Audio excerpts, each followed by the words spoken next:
IT શેરોને કારણે બજારમાં સતત ત્રીજા દિવસે તેજી. નિફ્ટી 125 પોઈન્ટથી વધુ વધીને 23,700ની ઉપર. બેંક નિફ્ટીમાં સામાન્ય વધારો. મિડકેપમાં ખરીદી પણ, સ્મોલ કેપ ફ્લેટ.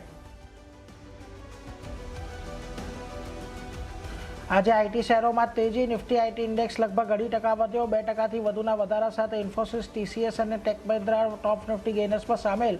એફએમસીજી અને ઓટો શેરોમાં થોડું દબાણ, પરંતુ ડિફેન્સ, મેટલ, ઓઇલ અને ગેસ શેરોમાં 1%થી વધુનો ઘટાડો. પરિણામો પછી ટાટા મોટર્સ પેસેન્જર વ્હીકલમાં તેજી. લગભગ 5% વધીને નિફ્ટીનો ટોપ ગેનર બન્યો. યુનાઇટેડ સ્પિરિટ્સમાં 4%નો વધારો, પરંતુ પરિણામો પછી મુથુટ ફાઇનાન્સ અને વોલ્ટાસ લગભગ 3થી 4% ઘટ્યા. આજે આવશે બે નિફ્ટી કંપનીઓના પરિણામ. ટાટા સ્ટીલ અને પાવર ગ્રીડના પરિણામ. ટાટા સ્ટીલના એબિટામાં 44%નો વધારો શક્ય. સાથે જ શેલ, અંબર એન્ટરપ્રાઇઝ, એનએચપીસી સહિત 7 વાયદા કંપનીઓના પરિણામ પર પણ રહેશે નજર.